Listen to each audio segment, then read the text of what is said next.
Jakarta Kebanjiran. hari ini banjir ya. Nah, kalau banjir itu biasanya yang disalahkan adalah pemerintah. Siapapun yang menduduki menjabat, siapapun ya, mau nanti siapa yang menang, begitu banjir pasti yang disalahkan adalah yang mimpin. Tapi gini, tahukah Anda, saya tuh pernah gotong royong ya, bahkan memimpin gotong royong untuk membersihkan kali pada saat banjir sekitar 5 tahun yang lalu. Dan tahukah Anda yang saya temukan di kali depan rumah saya? Yang saya temukan di kali depan rumah saya isinya adalah kasur dan gerobak bakmi. Jadi begini, selama Anda masih buang peralatan rumah tangga Anda ke kali, jangan protes kalau banjir. Ya, yang dibuang di kali itu bukan kasur, sofa, dan tempat gerobak bakmi. Ya, jadi ingat kalau misalnya masih banjir, selain kita mengatakan pemerintah salah atau benar, kita harus memikirkan dulu apa yang kita lakukan selama ini. Dan ini beneran, saya dan warga itu butuh 20 orang untuk ngangkat kasur basah dan sofa. Bayangkan betapa kayanya orang Indonesia, sofa dibuang ke kali. Kok nggak seorang-orangnya masuk ke kali? Kan beres kerjanya kalau seperti itu. Ya. Tapi bicara tentang Indonesia banjir, ya sudahlah, masih nggak apa-apa. Banjir, macet itu ya sudahlah, nggak apa-apa. Saya mau membahas tentang hal yang sebenarnya lebih menarik, karena ini berhubungan juga, yaitu Korea Utara. Baru saja Anda mendengar nama yang sangat terkenal belakangan ini viral, namanya adalah orang Indonesia? Siti Aisyah. Siti Aisyah. Siti Aisyah ini Anda pasti tahu, Siti Aisyah ini terlibat dalam pembunuhan seseorang yang bernama Kim Jong Nam. Kim Jong Nam ini adalah kakak tiri dari Kim Jong Un. Kim Jong Un ini adalah presiden Korea Utara yang rambutnya keren banget, ya. Gua nggak pingin sih punya rambut kayak gitu, tapi terserah, ya. Oke, nah coba bacakan dulu misteri kematiannya. Iya, nama Siti Aisyah belakangan menjadi perbincangan bukan hanya di Indonesia tapi bahkan di dunia. Siti Aisyah adalah WNI yang diduga terlibat dalam pembunuhan Kim Jong Nam pada 13 Februari lalu. Kim Jong Nam sendiri merupakan adik tiri dari pemimpin tertinggi Korea Utara Kim Jong Un. Kabarnya Siti Aisyah adalah TKI asal Indonesia yang direkrut oleh seorang pria misterius untuk bermain dalam sebuah reality show yang ternyata adalah skenario pembunuhan, Pak. Itu serem banget ya, Pak ya? Ya jadi gini, jadi si Siti ini dihampiri, oke kita nih ada acara reality show gitu ya, kan reality show tuh kebanyakan bohong semua ya. Kebanyakan, nggak semuanya sih, ya walaupun banyak yang ketahuan bohong. Nah, Bapak kayak ngomongin program sebelum kita. Kagak, kamu suka begitu, ngomong sama nggak pernah ngomongin orang, kecuali kalau bener, ya. Nah, ini reality show ini dia dibilang bahwa ini tuh kayak acara gitu loh, misalnya acara ngerjain orang kena deh gitu, tahu kan ya. Nah, ini acaranya begini, ternyata itu adalah skenario pembunuhan.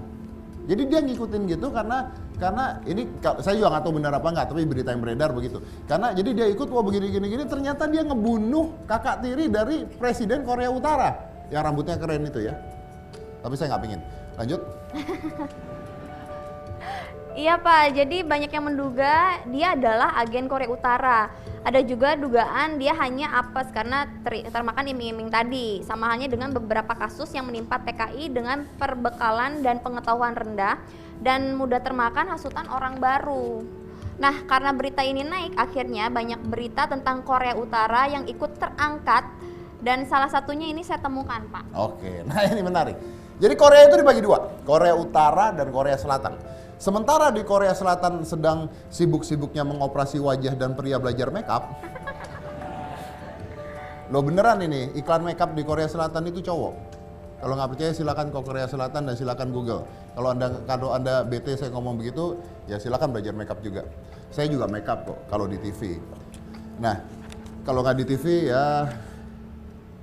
Saya pernah makeup nggak ya kalau nggak di TV? Enggak, Pak. Nggak pernah ya? Enggak. Oh ya, saya nggak pernah jadi iklan makeup sih.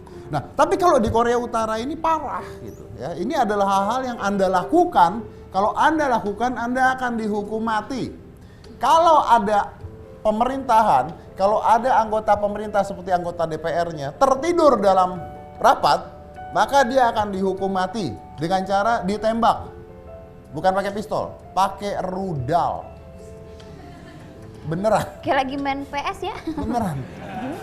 Jadi berdiri, Iya. diikat, tembak pakai rudal, tewar mati. Dan banyak yang dihukum mati ini adalah saudara-saudara, paman dan sebagainya dari presiden tersebut.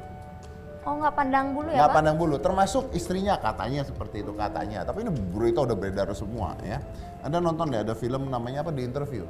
The Interview, ada film judulnya The Interview. It's a very good movie. Oh, yang hostnya Mas Tukul ya, Pak?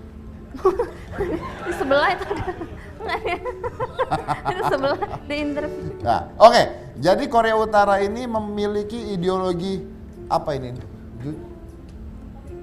Apa namanya ini? Enggak, bahasanya apa? Juche. Juche. Bahasa apa itu juche? Kok juche? Bapak ngomong sama siapa, Pak? Di TV nggak kelihatan siapa-siapa. Loh, saya ada pembisik. Di TV bingung. Bapak ke sono. Iya.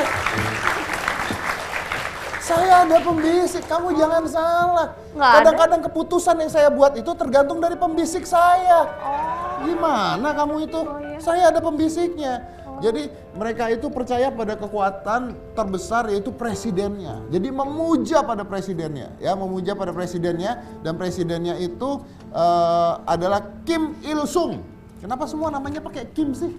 Ciri khas, Pak. Hah? Ciri khas, Pak. Iya loh, semua namanya pakai Kim loh ini.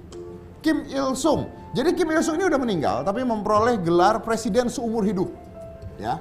Nah, namun presiden de facto-nya, presiden secara tercatatnya adalah Kim Jong Un yang rambutnya udahlah. Oke. Bapak pengen kayak begitu? Enggak. Dan dia menjabat sebagai Ketua Komisi Pertahanan Nasional Korea Utara. Nah, warga negara Korea Utara dibatasi hidupnya. Kalau Anda melakukan hal-hal ini, Anda akan dihukum, bahkan bisa dihukum mati. Contohnya, satu, kalau Anda menonton televisi luar negeri, ya kan biasa ada HBO, ada Disney gitu ya, Anda akan ditangkap, dipenjara atau bahkan dihukum mati. Jadi saluran televisinya hanya ada satu, yaitu adalah saluran televisi yang isinya adalah propaganda pemerintah. Propaganda pemerintah. Menonton acara TV isinya ada propaganda propaganda pemerintah. Kalau enggak akan dieksekusi. Sekitar 130 orang menonton TV dieksekusi. Jadi mereka nonton disajikan sama Korea Selatan, nonton drama Korea Selatan yang tadi saya bilang cowoknya iklan makeup itu, mereka dihukum mati kalau melakukan itu. Itu yang pertama. Yang kedua, menyetir. udah gitu doang. Iya. Oh iya. Dihukum mati, Pak. Menyetir mobil. Jadi mobil itu hanya dimiliki oleh beberapa orang dan itu hal yang sangat amat mustahil dimiliki oleh orang-orang normal ya. Jadi kalau sampai mereka nyetir mobil itu sebenarnya nggak masalah, tapi dilihat dulu siapa yang punya mobil karena mobil itu hanya punya 1 dari 1000. Kalau di Jakarta, wah hampir semua orang punya mobil karena cicilan mobil sekarang semakin murah, jalanan semakin macet ya. Oke, yang ketiga. Bermain musik. Kalau Anda nyanyi atau bermain musik dan musiknya bukan musik yang dikeluarkan oleh pemerintah, Anda juga akan ditangkap, dihukum, bahkan bisa dihukum mati. Oke, lanjut. Menelpon ke luar negeri. Anda telepon ke luar negeri, tetap dihukum. Apalagi pakai pulsa orang lain. Ya, terus. Kritis dan berdiskusi. Kalau Anda diskusi tentang pemerintahan, misalnya Anda tuh nggak ada tuh demo. Demo, mau aksi damai, mau apa, kalau misalnya di Korea dilakukan, di Korea Utara dilakukan itu selesai, nggak boleh. Kalau di sini di Indonesia boleh karena ini negara terbuka, negara yang luar biasa, negara terbuka. Lanjut. Bepergian ke luar negeri. Udah pasti nggak boleh. Berselancar di web Jangan atau browsing coba-coba internet. main internet. Dalam internet Korea Utara, kalau Anda buka internet Korea Utara, hanya ada 22 website.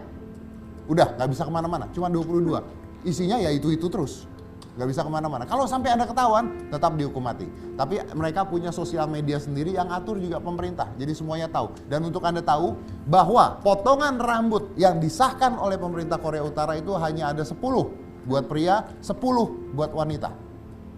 Ya, saya termasuk potongan rambut nggak? Kagak ada, Pak. Oke, ya sudah. Kecuali rambutnya Kim Jong Un yang kayak pohon Natal kebalik ya. Iya kan? Iya sih. Oke. Nah, itu adalah berita Korea Utara. Kenapa saya bacakan hal ini? Karena kadang-kadang kita lupa bersyukur pada negara kita sendiri. Kita ribut, kita berantem, dari politik, dari mana, dari semuanya kita ribut tanpa kita sadari bahwa negara kita itu luar biasa enaknya. Mau macet kayak, mau banjir kayak, mau apa kayak, tapi Anda semua hidup bebas. Anda semua hidup bebas. Bayangkan kalau Anda hidup di sana tidak sehidup bebas seperti ini. Jadi bersyukurlah bahwa kita hidup di Indonesia.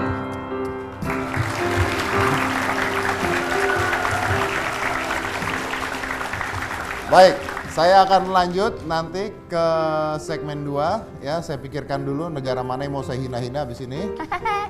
Nanti kita lanjut lagi di segmen 2, oke?